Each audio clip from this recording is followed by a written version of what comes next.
첫 번째 대통령 탄핵 심판 구도에 대해서 좀 말씀드리겠습니다. 형식상으로만 본다면 이 탄핵 심판 구도는 청구인인 국회, 그리고 피청구인 대통령, 그리고 심판기관이 헌법재판소입니다. 그런데 그 실질상 구도를 보면 이렇게 볼 수 있습니다. 소추 하는 입장에서는 그 야당, 그리고 피소추인 내지는 피청구인은 대통령뿐만 아니라 여당입니다. 구도가 기본적으로 여당과 대통령 및 야당과 대통령 및 여당의 구조를 갖고 있습니다. 그리고 또 한편 보면은 정권 교체 주장 세력과 정권 유지 주장 세력 간의 다툼입니다. 또 다른 한편 진보 세력과 보수 세력의 다툼입니다. 그러면서 체제 변화 추구 세력과 체제 유지 추구 세력입니다. 대통령 입장에서 보면 반국가 종북 세력과 체제 수호와 국법 질서 유지 세력입니다. 그리고 또 대통령 입장에서 보면 국군 문란 세력과 국군 문란 방지 세력입니다. 국민은 이 처절한 싸움을 지켜보는 관중인 동시에 실제적인 심판관입니다. 재판정은 폐쇄된 조그만 법정이 아니라 온 국민에게 공개된 경기장입니다. 온 국민이 공개된 경기를 지켜보고 있습니다. 그러한 바 피청구인 및 대리인은 그에 맞추어 변론하고 싸울 것입니다. 대통령 탄핵 심판은 단순히 국회와 대통령 개인 간의 문제가 아닙니다. 그 절차는 헌법재판소가 단순히 심판하는 심판 절차, 판결 절차에 불과한 것이 아닙니다. 집단과 집단의 대결의 장이고 온 국민이 참여하는 체제, 가치, 이념, 투쟁의 장입니다. 전쟁의 장이라고 할 것입니다. 나라의 존망과 구원이 달려있는 결전의 장인 것입니다. 따라서 신속을 앞세워 졸속으로 결론을 내려고 해서는 절대 안 됩니다. 신중하고도 엄중하게 절차가 진행되어야 합니다. 그 결론으로 인한 반발을 최소화시켜야 합니다. 그 결론은 국론 분열로 이끄는 것이 아니라 국론 통합, 상방수용의 결과를 가져오는 것이어야 합니다. 바로 그런데 헌재 재판관들께서는 대통령 탄핵 심판의 형식상 구도가 아닌 실질상의 구도를 참작하셔가지고 신중하고도 공정하게 심판 절차를 진행하여 주시기 바랍니다. 절대 한쪽으로 치우쳐서 편향되게 심판 절차를 이끌고 결론을 내려고 해서는 안 됩니다. 막중한 사명감을 가지시고 대한민국과 국민을 위해 공정하고도 현명하게 대처해 주시기를 바랍니다. 둘째, 이번 탄핵 소추는 국회가 하나가 되어 소추한 것이 아니라 야당이 여당을 적극 배제하고서 소추한 것임을 강조합니다. 말하자면 이번 소추는 반쪽 소추에 불과합니다. 그러므로 소추 자체가 정당성을 반밖에 갖고 있지 않습니다. 달리 말하면 부당성을 반이나 갖고 있습니다. 셋째, 이 사건 탄핵 소추는 급속하게 이루어졌습니다. 계엄 해제 당일인 작년 12월 4일 바로 탄핵 소추 어안이 접수되었습니다. 졸속으로 제기된 것입니다. 대통령을 탄핵하겠다는 것인데 심도 있는 논의와 검토 없이 바로 접수되었습니다. 소추 내용도 아주 빈약합니다. 비정상적으로 제기된 것으로 그 졸속이 2차 접수에 그대로 연결되었습니다. 졸속한 소추라는 하자는 심판 절차에서 반드시 충분히 보완되어야 합니다. 졸속 소추에 이은 졸속 심판, 이는 절대 용납할 수 없는 사항입니다. 반드시 충분한 시간을 갖고 심리해야 함을 강조하는 바입니다.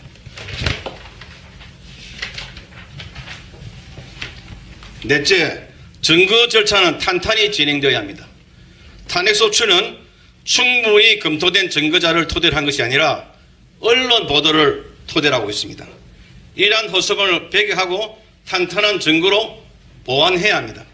많은 증거 자료 제시와 다수의 증인신문이 진행되어야 합니다. 전문 증거로 심리가 진행되어서는 안 됩니다. 다섯 번째, 피청구인 측에서는 탄핵 소추 사유 못지않게 계엄에 이르게 된 배경, 이유 등에 대해 심도 있는 주장 및 입증을 할 것입니다. 그러므로 그에 대하여 많은 시간 배정이 있어야 할 것입니다. 피청구인의 계엄 선포는 그냥 한 것이 아닙니다. 고심 끝에 행해진 것입니다. 대통령이 계엄 선포를 하게 된 상황에 대하여 충분히 논의되어야 하고 계엄을 유발한 사람들에 대한 책임 문제도 마땅히 논의되어야 합니다. 그래야 이 사건 탄핵 심판에 대하여 올바른 시각을 가질 수 있습니다. 여섯 번째, 탄핵 심판은 헌법재판소법상 형사 절차가 준용되도록 명시되어 있습니다. 이 사건 탄핵 심판은 대통령이 위헌 밑법을 했다는 행위를 했다는 이유로 진행되고 있는 바, 탄핵 심판 절차가 법에 위배되어 진행된다는 것은 있을 수 없는 일이라 할 것입니다. 당연히 헌법과 헌법재판소법에 따라 진행되어야 합니다. 탄핵 절차 중에서 대통령에 대한 탄핵 절차는 신중을 기할 것이 요구됩니다. 국민이 뽑은 대통령을 파면하겠다는 것인데 졸속 진행은 절대 불가합니다. 더구나 탄핵 절차는 단신제입니다. 한 번으로 끝나는 것입니다. 그러므로 당연히 신속보다는 신중과 공정이 요구됩니다. 일곱 번째, 탄핵 심판은 형사 절차가 준용되는 바 당사자인 청구인과 피청구인이 적극 심판 절차에 관여해야 합니다. 주도권이 당사자에게 있어야 합니다. 재판관들께서는 청구인 편도 피청구인 편도 아닙니다. 중립을 지키면서 차분히 절차를 진행해 주시기 바랍니다. 당사자인 청구인과 피청구인에게 충분히 주장하고 입증할 수 있도록 많은 시간을 할애해 주시기 바랍니다. 여덟 번째, 헌법재판소법 제48조는 심판기간에 관하여 규정하고 있습니다. 심판사건을 접수한 날로부터 180일 이내에 종국 결정에 선고를 해야 한다고 규정하고 있습니다.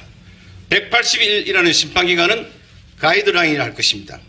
심판이 지나치게 오래 끌어서도 안 되겠지만 지나치게 졸속으로 끝났어도 안 된다고 규정하고 있는 것입니다. 충분한 심리를 원하는 당사자에게는 180일이라는 기간은 보장되어야 합니다. 180일 규정을 휴식 규정으로 본다면 180일은 최소한의 보장기간이라 할 것입니다. 피청구인이 대통령 입장에서는 이 180일이라는 기간의 보장은 절대 양보할 수 없는 것입니다. 이건 탄핵은 대통령 개인에 대한 것이 아니라 이 나라 국가 원수, 행정수반에 대한 것이고 실제적으로는 집권 여당과 대통령을 지지하는 세력에 대한 것입니다.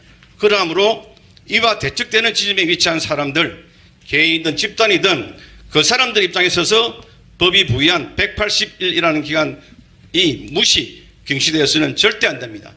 재판관님들께서는 이 점 충분히 고려해 주시기 바라겠습니다. 아홉 번째로 동일 사유로 이해 탄핵 소추한 것이 가능한 것인지 의문을 제기하지 않을 수 없습니다. 탄핵 소추안 제출과 법률안 제출은 다릅니다. 탄핵은 파면으로서 탄핵 절차는 징계 절차를 할 것인데 징계를 하려고 했다가 요건을 갖추지 못하여 징계를 못하는 것으로 결론이 났으면 동일 사유로 징계를 못한다고 봐야 합니다. 탄핵은 단 한편 피청구인에 대한 실질적인 형사 처벌 절차라고 할 수 있습니다. 그렇기 때문에 처벌 못하는 것을 의결하였으면 그로써 처벌 절차는 종료되는 것으로 봐야 합니다. 법안 제출은 회기를 달리하면 또 제출할 수 있으나 법안 제출이 아닌 탄핵 소추는 회기를 달리하더라도 또 제출할 수 없습니다. 그러므로 이건 심판 청구는 마땅히 각하되어야 할 것입니다. 소추권 남용의 문제도 같은 시각에서 바라볼 수 있습니다. 열 번째, 소추 사유 중 내란죄가 중요한 자리를 차지하고 있습니다. 야당은 계엄 해제 후 바로 탄핵 소추안을 접수하면서 소추 사유로 내란죄를 적시하였습니다. 피청구인에게 내란죄의 덫을 씌운 것입니다. 그 프레임 하에서 내란죄로 국민 여론을 이끌어왔습니다. 그러므로 이 사건 탄핵 심판에 있어서는 내란죄가 본질적이고도 가장 중요한 요소입니다.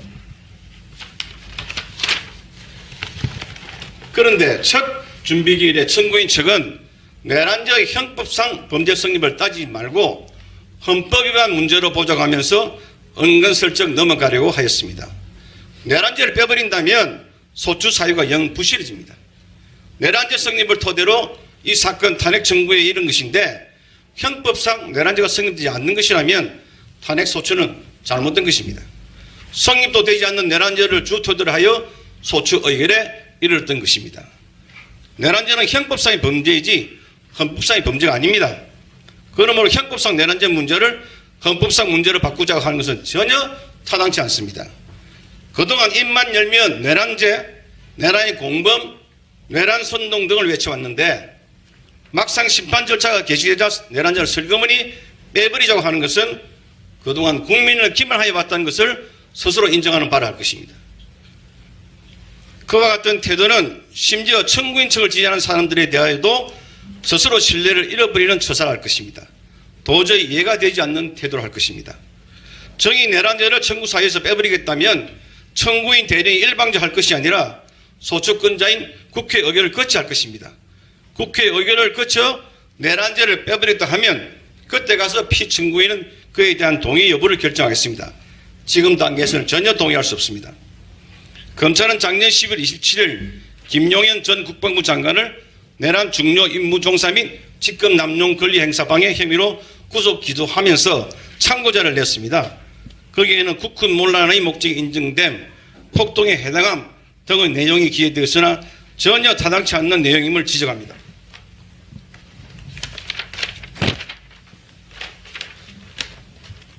그리고 대통령이 김용현 등과 오래전부터 계엄에 관해 논의한 것으로 확인된다고 하고 있는 바 설사 그에 관한 사실관계가 인정된다고 할지라도 이는 어디까지나 계엄에 관해 논의한 것이지 내란에 대해 논의한 것이 아닌 점이라는 것도 분명히 지적합니다.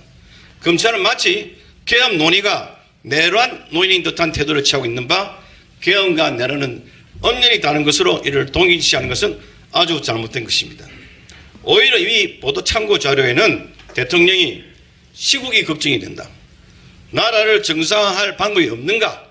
이게 나라냐? 바로 잡아야 한다. 미래 세대에 제대로 된 나라를 만들어주기 위해서는 특단의 대책이 필요하겠다. 선관위의 전산 자료를 확보해서 부정선거의 증거를 찾고 해야 한다. 넌 등의 말을 하면서 비상대권을 말하였다는 내용이 적시되어 있습니다. 위 보도 내용은 대통령이 국군 문란을 하기 위해 계엄을 발동하려고 한 것이 아니라 국군 문란 세력에 대해 국군 문란 행위를 제재하기 위해 계엄 발동을 하려고 한 것이 역력히 드러나고 있습니다. 비상계엄이 국군 문란의 목적이 아님을 야님이 위 자료에 명확하게 드러나는 것입니다. 따라서 피청구인에 대하여 내란죄가 성립될 여지가 없는 것입니다. 그러므로 청구인은 지금에 와서 이 심판 절차에서 내란죄 주장을 실질적으로 처리하려고 하고 있는 것입니다. 결론을 말씀드리겠습니다. 대통령은 대한민국의 국가원수이고 행정수반으로서 국민에 의해서 선택된 사람입니다. 대통령에 대한 부정은 이 나라 헌법 질서를 부정하는 것이고 민주주의 기본 질서를 부인하는 것입니다. 그러므로 다른 누구 아닌 대통령에 대한 탄핵 절차는 신중하고 또 신중하게 진행되어야 합니다. 현재까지의 탄핵 절차 진행은 쏠쏠이라고 할 정도로 지나치게 빨리 진행되어 왔습니다.